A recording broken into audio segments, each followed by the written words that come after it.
So former Minnesota Vikings cornerback Trae Waynes had just found one more way to just stick it to the Vikings for good measure, right? Obviously, it's not his fault having a pectoral injury that's going to cost him the bulk of the season, but yeah.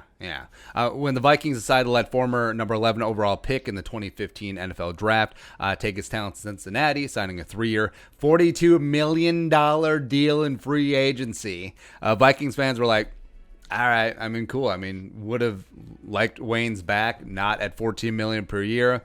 We wish you well. It's been real. It's been fun. It has been real fun. Deuces. Bringing on that sweet compensatory pick. Oh, precious third rounder. We're going to pet it and massage it. And ooh. Of course, third round compensatory pick is the highest that you can get in the formula. So it's like, all right, we're good to go. But then Trae Waynes has a pec injury. Could cost him the majority of the 2020 season. So that third rounder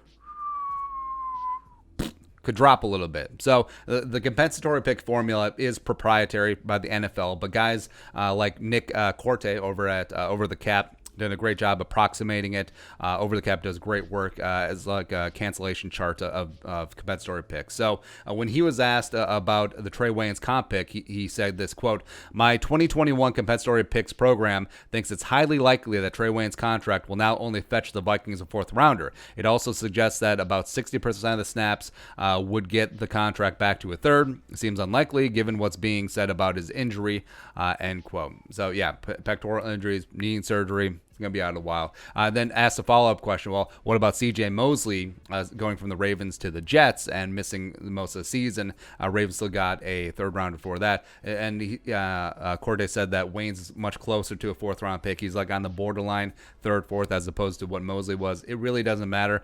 But overall, you factor what factors in to teams for compensatory picks is, of course, size of the contract, playing time, Pro Bowls, other accolades and statistical thresholds, as well as just being on the team.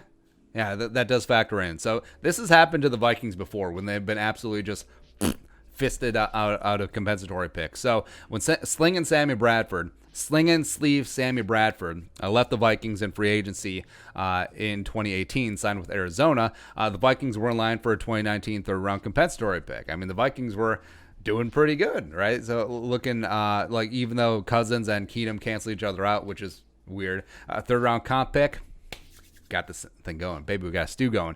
But it was contingent on Sam Bradford being on the rooster week 10. And of course, Arizona, they had Josh Rosen. Bradford had played 3 games and gotten benched. And then the Cardinals cut him before week 10. So the Vikings got hosed, as well as the Cardinals actually picked up a compensatory 6th-round pick. So yeah, they pick up chicken feed. They bone the Vikings. They pay $10 million to Sam Bradford to play 3 games, and not very good. So just great, cool. So all these various compensatory pick shenanigans can still go on.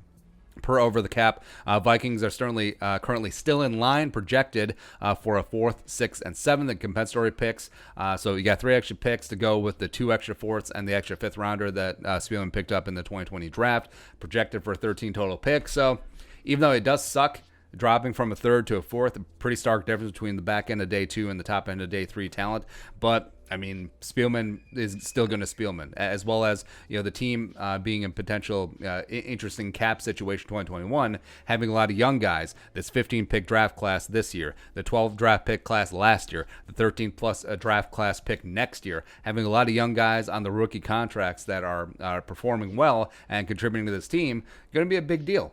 You can save some money, as well as if you have some guys on premium contracts like Cousins, like potentially Dalvin, Thielen, Brian O'Neill is going to be freshened up. Danielle Hunter's on a big deal. Maybe Anthony Barr goes. You got Kendricks. You got Harris. Maybe Anthony Harrison. Maybe Anthony Harris is gone. I don't know. But either way, Trae Waynes. How many times over the last 5 years have you said, "Damn it, Waynes"? Just one more time. There you go. All right, but your thoughts. Trae Waynes screwing the Vikings out of a comp pick. Let us know in the comment section below. Subscribe for daily Vikings takes. Want to support that work? Pull us on the Venmo. But until next time, Skull, production value.